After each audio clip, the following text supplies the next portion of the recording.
"If you can't give me a grandchild, then we should consider divorce," Jones declared. I hesitated for a moment before responding, "Fine, I got it." But just as he was about to finalize his decision, I surprised him with the news. I am pregnant. You see, I'm a homemaker in my 30s, living with my husband Jones, who works in an office. Our love story began when I was working at a food-related company. Over time, we spoke many times regarding transactions, and I found myself falling for his occasional smiles. So I decided to take the initiative and propose a relationship. However, when I proposed, Jones rejected me saying, "I'm sorry, I appreciate your feelings, but I already have a girlfriend." Yet destiny had other plans. A month later, he approached me admitting, "I broke up with my girlfriend and I would like to be with you." Apparently, since my confession, he couldn't stop thinking about me, which eventually led to his breakup with his girlfriend. I felt guilty for causing their breakup, but Jones reassured me with a smile, saying, "Don't worry about it, it probably wouldn't have lasted long anyway." His kindness saved our budding relationship. After 3 years of being together, we got married. At that time, Jones expressed his desire to have children after marriage and asked if I could stay at home to support him and our future family. I wasn't particularly attached to my job at a somewhat toxic company, so I decided to quit and become a full-time homemaker. The transition from a working woman to a homemaker turned out to be more challenging than I expected. But I didn't mind because our newly life was sailing smoothly, and I was constantly brimming with happiness. We also had the advantage of Jones's family living just a 10-minute walk from our apartment. Initially, I worried about frequent visits and potential issues with his parents, but my fears were unfounded. They were incredibly kind and helpful, always ready to explain things to me gently and kindly. Despite our childlessness, they never complained, often telling me, "You are even dearer to us than a grandchild, and we only have boys in our family. We always wanted a daughter. Please let us pamper you like our real daughter." I had developed a strong bond with Jones's mother, Carol, and I trusted his father, Tom, who might be a man of few words, but he was incredibly reliable. However, this heartwarming relationship lasted only for the first few years. A few years into our marriage, the once kind attitude of Jones's parents began to change drastically. Gradually, Tom became even more reserved, and Carol underwent such a transformation that I began to suspect a dual personality within her. Perhaps this harsh version of her was her true self. To quantify her change, if she was once at a plus 100 before, now she seemed to be at minus 100. That's how harshly she treated me. Living nearby, she started visiting our house frequently, especially when Jones was absent, nagging me incessantly and urging me to show her the face of my grandchild. According to her, it was a wife's duty. She would rush me to have a child.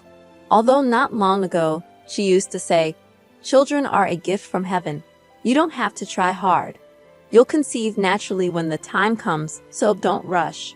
However, her attitude had taken a complete U-turn. She began to pressure me by mentioning other families, saying things like, "The family over there recently had a baby, and the woman next door is pregnant. What about you?" But no matter how much she pressed me for a grandchild, it was all meaningless if Jones wasn't ready. Despite his initial desire for children at the start of our marriage, a year into it, he had completely lost interest. Even my attempts to initiate intimacy were met with rejection.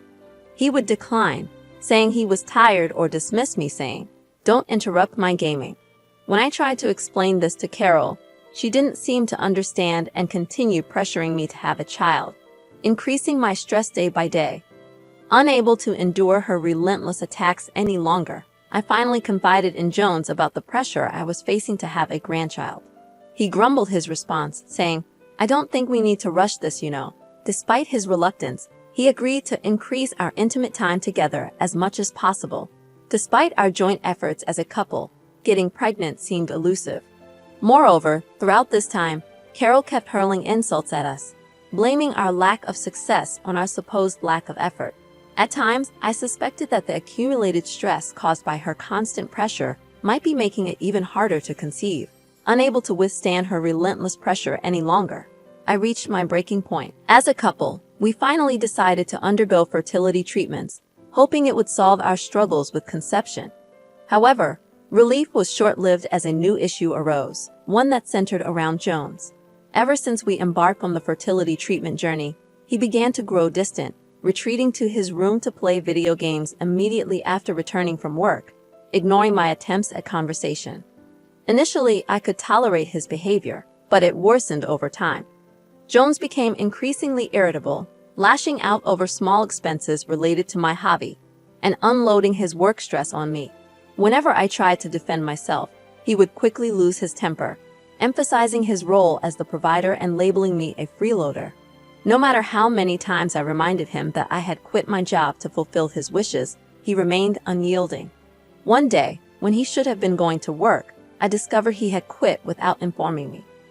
When I questioned him about it, he dismissively replied that it was none of my business. I felt a mix of disgust and helplessness.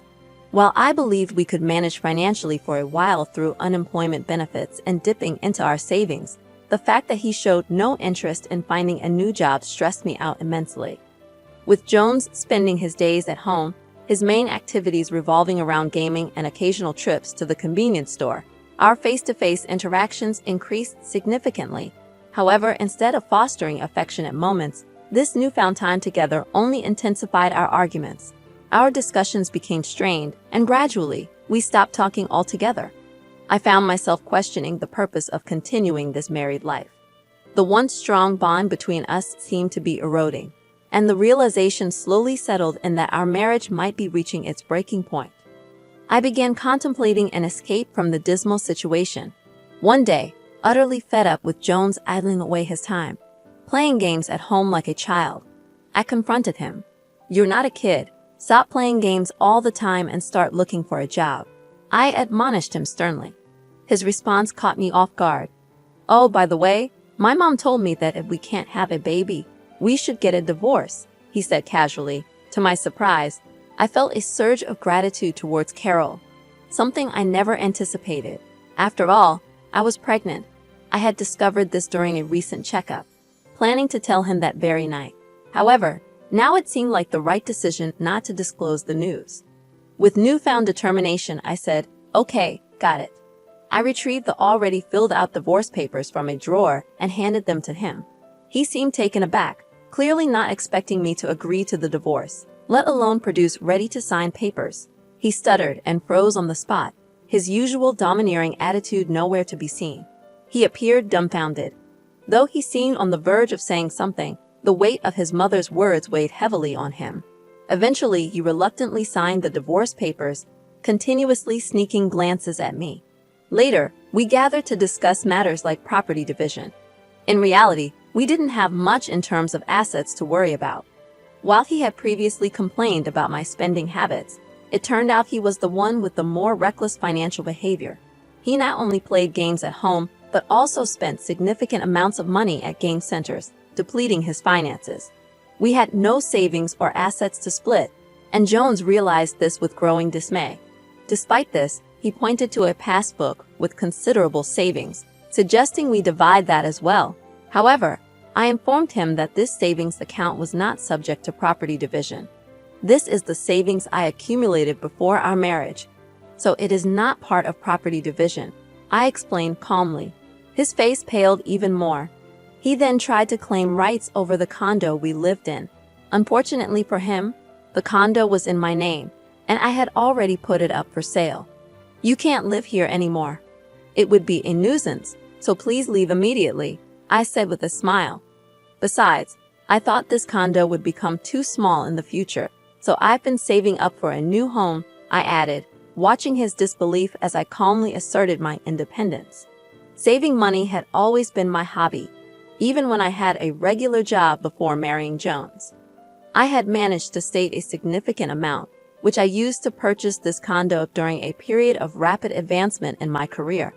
As a result, I owned substantial property. Even with the funds from selling the condo, I could afford to build a decent house downtown. Of course, all these assets were acquired during my single days, making them exempt from the current property division. It appeared my husband was unaware of this, as he seemed to believe he would be entitled to half of my assets. Upon realizing he wouldn't be part of the asset division, he was in a state of shock. We continued discussing, but he couldn't recover from his shock. With little left to discuss, the conversation ended swiftly. I submitted the divorce papers at the city office, and our divorce was finalized without a hitch. A few months later, I returned to my parents' home, where I received their unwavering support during the birth of my child. I safely delivered a healthy baby boy whom I named Ethan, a name borrowed from the Bible. Now, I spent my days contentedly with my loving child and parents. Of course, I hadn't informed Jones about our child, fearing Carol's interference if she found out. Meanwhile, Jones, who was evicted from the condo, retreated to his parents' home, but seemed to have become a recluse due to the shock of the easy agreement to the divorce. Occasionally, when he ventured out, his appearance seemed so suspicious that he often attracted the attention of law enforcement, making his situation quite pitiful. Later, I heard that he had quit his job due to interpersonal relationship issues. Apparently, he had a contentious attitude even at the office, especially disliked by female employees, leading to his isolation. Unable to cope, he abruptly quit one day. Perhaps he had always been that way, only showing kindness in front of me, a deceptive facade. 3 years later, I worked as the manager of a craft store, and it became a regular haunt for me. Around that time, the store owner approached me with an unexpected proposition. "I'm getting old and thinking of retiring. If it's all right with you, would you like to take over this store?" Considering my parents' active help with childcare, I had ample free time. The idea of having a job to keep myself occupied seemed appealing. Besides, declining the offer would inconvenience many regular customers, so I accepted without hesitation. As I was serving one of the occasional regular customers that day, I received an unexpected visit from Carol and Jones. Their thinly veiled flattery about the store irritated me. "Well, what brings you here?" I inquired. Carol mumbled something incomprehensible, eventually demanding, "Give my grandchild back to me." Evidently, she had learned about my child's birth and was contemplating making the child her heir. "Why did you keep it a secret?"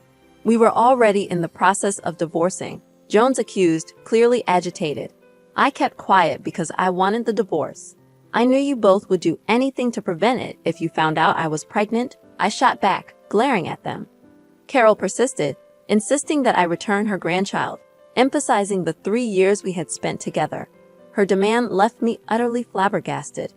Just then, my parents and Ethan entered the scene, sensing the tension.